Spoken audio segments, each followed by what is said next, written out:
Gente, prometemos, né, já soltamos até no Twitter mais cedo, que ia ter entrevista com um ministro do governo, né, um ministro que tem uma atuação relevante, que traz também alguns esclarecimentos nessa entrevista. A gente já tem o ministro Juscelino Filho das Comunicações, o ministro é do União Brasil. Ele está aqui com a gente agora ao vivo, vamos colocá-lo em tela. Ministro, tudo bem? Me ouve? Já está ajeitado aí para a entrevista, tudo certo? Tudo certo, tudo bem, Tainá, tudo bem, Gustavo? Um prazer estar mais uma vez aqui na CNN para falar um pouco dessa honrosa missão que o presidente nos deu desde o início da sua gestão de comandar essa pasta estratégica para o nosso país, que é a pasta das comunicações. Excelente, ministro. A gente vai falar sobre isso, mas eu preciso também lhe perguntar e lhe pedir um esclarecimento sobre a Polícia Federal deflagrou uma operação relacionada à Companhia de Desenvolvimento do Vale do São Francisco, a Codevasf, que investiga a suspeita de fraude em licitações. À época, a gente ficou, inclusive, no aguardo de uma conversa que o senhor teria com o presidente Lula. Sei que o senhor esteve com o ministro Alexandre Padilha, tão logo essa informação tomou conta dos noticiários. Minha pergunta é se o senhor chegou a conversar e levar esclarecimentos ao presidente e se o presidente garantiu a sua permanência no cargo.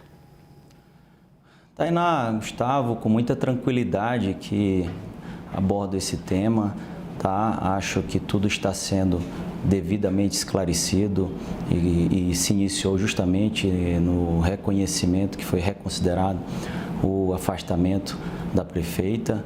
Temos muita tranquilidade em sempre estar à disposição para esclarecer todos os atos e o presidente, quando falou comigo, foi justamente na linha de que a gente buscasse encarar, enfrentar e dar os esclarecimentos necessários, que eu detinha a sua confiança e a sua solidariedade para continuar o nosso trabalho à frente dessa pasta das comunicações. E assim a gente vem fazendo, desde o primeiro momento, se dedicando arduamente para poder construir um ambiente melhor em todo o setor da radiodifusão do nosso país, que tem tido toda a atenção e buscado, através do diálogo, construir sempre um ambiente regulatório melhor, fortalecer a radiodifusão, tanto da radiodifusão comunitária até a radiodifusão comercial e assim como também no setor de telecomunicações.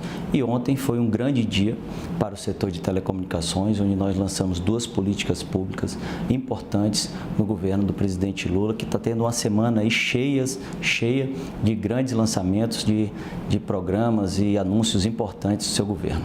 A gente vai falar bastante desses anúncios. Só para a gente encerrar o tema e abordá-lo neste momento. Naquela operação, o ministro Luiz Roberto Barroso, que assumirá agora a presidência do Supremo Tribunal Federal, ele determinou o bloqueio de R$835 mil do senhor. O senhor já recorreu ou pretende recorrer à Suprema Corte? Não, nós já entramos sim com recurso, solicitando o desbloqueio, inclusive apresentando, né, fatos concretos de que o motivo do bloqueio, que teria sido uma diferença de uma medição de execução numa obra, havia um equívoco, que já havia um laudo de medição mais atual, no qual comprovava que essa obra já estava além do percentual executado do que já tinha sido feito de desembolso. E nessa linha nós solicitamos que fosse revisada essa questão, estamos aí aguardando essa apreciação. Perfeito. Um assunto que sempre vem à tona quando a gente conversa nos bastidores com os parlamentares, e o senhor é um deputado também federal, sabe disso, é a relação das emendas, a liberação das emendas. A gente ouve muito ruído, muita reclamação. O presidente Lula prometeu e entregou. Disse que ia acabar com as emendas de relator, fez isso com a justificativa de tornar o mecanismo de entrega do dinheiro público mais transparente. Mas, como eu disse, ministro, tem muita reclamação sobre o assunto ainda. Eu queria que o senhor me desse a sua avaliação. O governo conseguiu resolver esse problema da transparência? E a que o senhor atribui tantas reclamações sobre a trava na liberação das emendas? Olha, eu acho que está se evoluindo bastante. Eu acho que as emendas parlamentares, que é são legítimas e têm buscado ajudar bastante a população, os municípios na ponta, com entregas concretas, né? Os gestores sabem o quanto tem sido importante essas parcerias através dessas emendas parlamentares, né? Com deputados, senadores, com bancadas, enfim, com o próprio governo federal, e acredito que tem sido já destravado e os pagamentos estão sendo liberados e que essa política continue, né?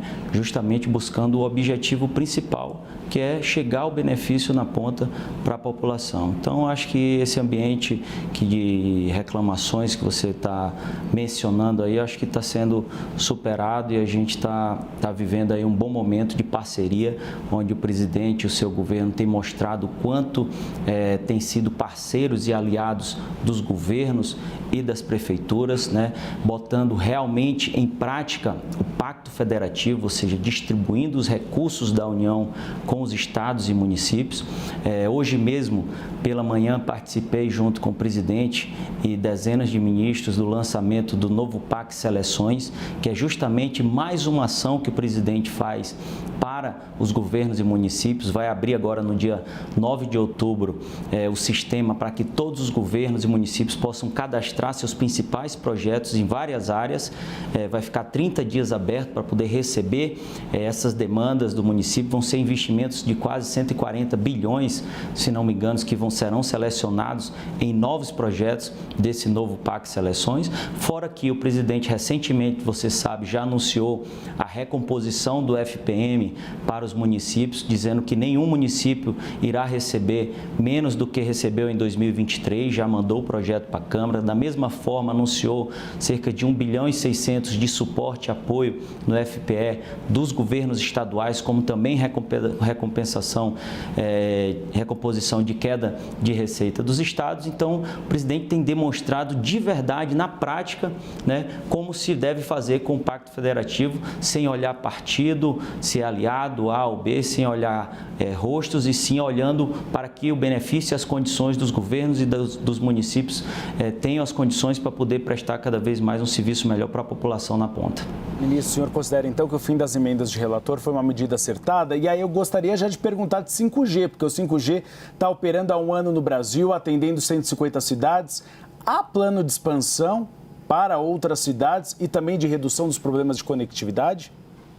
Sim, o 5G tem avançado no nosso Brasil. Eu sempre tenho dito, né, que o leilão do 5G é um marco, não só pela chegada dessa nova tecnologia que vai proporcionar, que já vem proporcionando e vai proporcionar, se quando tiver na sua plenitude, um novo ambiente de conectividade, de fazer a conectividade significativa em todas as áreas, seja na agricultura, seja na agroindústria, seja na indústria, seja na educação, ou seja na saúde, né? E nós estamos trabalhando justamente acompanhando esse cronograma de execução. Já estamos funcionando aí em quase 200 cidades no nosso país, já temos mais cerca de quase 2.000 e poucas cidades que já foi feita a limpeza da faixa de frequência para poder chegar à implantação do 5G pelas operadoras. Estamos trabalhando junto com as operadoras para poder fazer com que elas tentem antecipar dentro do seu cronograma de execução a chegada do 5G nos municípios. Enfim, então um trabalho que a gente vem fazendo para que a gente consiga aí o mais rápido possível estar com 5G em todo o nosso país. Só das emendas de relator, o senhor considerou que o fim delas trouxe mais transparência ao processo?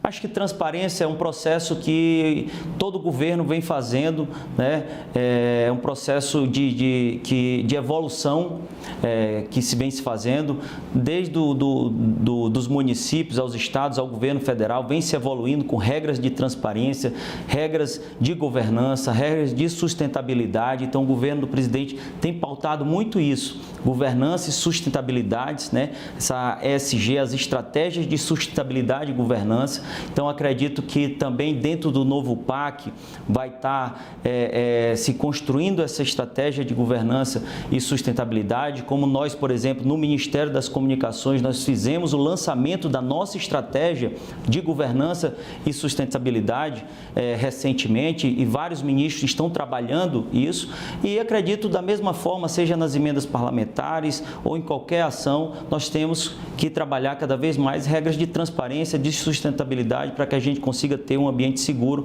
para o investimento do governo público, do governo federal e de todos os governos estaduais ou municipal. Ô, ministro, vou colocar na roda as nossas analistas. Eu tenho a Renata Agostini, não, vamos com a Juliana Lopes primeiro. Ju é de Brasília, acompanhou de perto também a política e está agora em São Paulo. Fala direto dos estúdios da CNN Brasil São Paulo. Ju, com você. Oi, ministro, boa tarde. Na toada, então, dessa fala do senhor sobre emendas, também sobre mudanças ali no alto escalão do governo, há uma expectativa, pelo menos isso foi apontado pelo presidente da Câmara, Arthur Lira, de mais espaço para a União Brasil dentro do governo, pensando ali na estrutura da Caixa Econômica Federal. Queria entender do senhor, então, que é um integrante aí desde o começo, se há ainda mais espaço e se a União Brasil quer mais espaço dentro do alto escalão do governo. Não tenho tratado nada sobre isso com o partido e nem com o governo, sobre a ocupação de novos espaços pelo partido.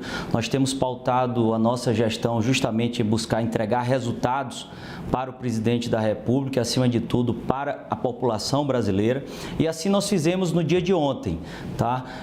No dia de ontem, nós pela manhã, junto com o ministro Alexandre Silveira, nós lançamos uma nova política pública do Ministério das Comunicações em parceria com o Ministério de Minas e Energia, através de uma portaria interministerial que nós assinamos, que é a Política Nacional de Compartilhamento de Postes. Chama-se Poste Legal. Isso é um problema histórico do setor de telecomunicações do nosso país, que desde o grande até o médio e o pequeno provedor, desde o primeiro momento que nós assumimos essa pasta, nos trouxe esse problema dos postes, que é um problema que não é só dos operadores, é um problema hoje das cidades, sustentável, é um problema de segurança, onde a gente tem visto crescer muito o número de acidentes, né? E essa política pública vai justamente nessa direção, de estabelecer as diretrizes para que a gente possa estar avançando num ambiente sustentável, numa cidade limpa, num ambiente seguro, e também que a gente construa um ambiente isonômico com regras claras para a utilização desses postes, para poder crescer a infraestrutura de telecomunicações, crescer a infraestrutura de banda larga no nosso país. E essa política pública, ela vai ao encontro também de outra política pública que nós lançamos ontem à tarde, junto com o presidente Lula, lá no Palácio do Planalto, que foi a Estratégia Nacional de Escolas Conectadas, a ENEC. Dentro dessa estratégia, o principal foco de atuação do Ministério das Comunicações é justamente prover essa conectividade para 100% das escolas públicas brasileiras. Nós estamos falando do universo de mais de 138 mil escolas, tá? Onde algumas delas, inclusive, não têm nem energia elétrica. Quase 5 mil escolas nem energia elétrica tem, onde vai entrar o Ministério de Minas e Energia em parceria também nesse programa para poder colocar geradores elétricos, a gente prover a conectividade e a energia juntos, né? E junto com o Ministério da Educação organizamos essa estratégia, a gente provendo a conectividade e o Ministério da Educação dando a sequência na utilização dessa conectividade para uso com fins pedagógicos. Então é importante construir esse ambiente digital na escola. Eu tenho dito que esse momento de transformação digital, onde o presidente Lula, desde o primeiro momento, tem priorizado no seu governo a conectividade e a inclusão digital. No novo PAC, por exemplo, tem um dos novos eixos, dos 6 eixos estratégicos e um novo eixo que não tinha nos PACs anteriores, é o eixo conectividade e inclusão digital, que vai ter investimentos de cerca de quase 28 bilhões pelos próximos 3 anos. Então isso vai fazer com que a gente justamente proporcione esse novo ambiente de transformação digital que naturalmente temos que priorizar e começar muito fortemente por dentro das escolas, que é onde fará a diferença nas próximas gerações do nosso país. E da mesma forma essa estratégia vai também conectar cerca de 23 mil unidades básicas de saúde que estão até 500 metros da escola. Essa política vai em contra a política dos postes, porque muitas dessas escolas e unidades de saúde estão em áreas rurais. E dentro da política dos postes, nós estamos construindo um ambiente para criar regras e que melhore os custos para que os operadores da última milha possam puxar novas infraestruturas para que chegue a banda larga, chegue a fibra ótica nas regiões rurais, nas regiões remotas, no interior do Brasil, que é onde ainda não tem essa internet com banda larga. E assim a gente consiga construir um ambiente escolar digital, com a utilização de ferramentas digitais, conteúdos pedagógicos e também através das unidades de saúde poder proporcionar um ambiente nessas unidades que chegue a telemedicina, que chegue a telesaúde, a teleconsulta para o médico estar ali de forma digital também próximo, atendendo aquelas comunidades que estão mais distantes. E dessa forma, chegando a banda larga na zona rural, nas áreas remotas, para as escolas, para as unidades de saúde, também vai estar ajudando ao pequeno agricultor do campo, onde nós temos fronteiras agrícolas, a poder se propagar o 5G pelas áreas rurais do nosso país e assim evoluir com a inclusão digital desses brasileiros que ainda não estão inseridos nesse ambiente, que esse é o grande desafio que a gente tem buscado trabalhar muito para ir superando a todos os dias. É bem importante porque muitas escolas não têm esse nível de conectividade. Ministro, uma curiosidade, o senhor está falando que quer o 5G mais rápido possível no país. A China já está testando o 6G. Há perspectiva do 6G chegar no Brasil em médio e longo prazo?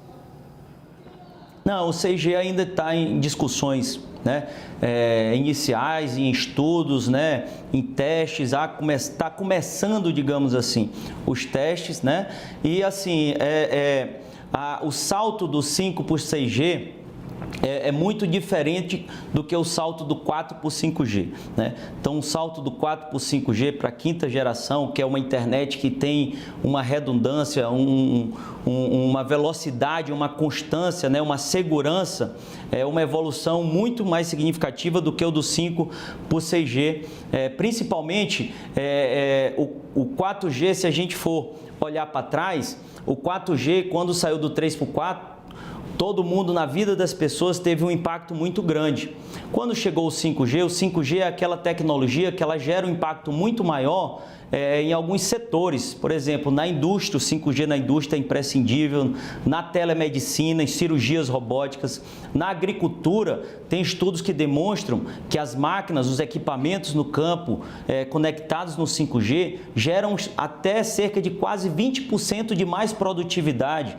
Da mesma forma, em outras áreas estratégicas, demonstra os impactos na economia de forma significativa no 5G. Então, a gente tem acompanhado também essa discussão do 6G em outros países, nas missões que nós participamos, né?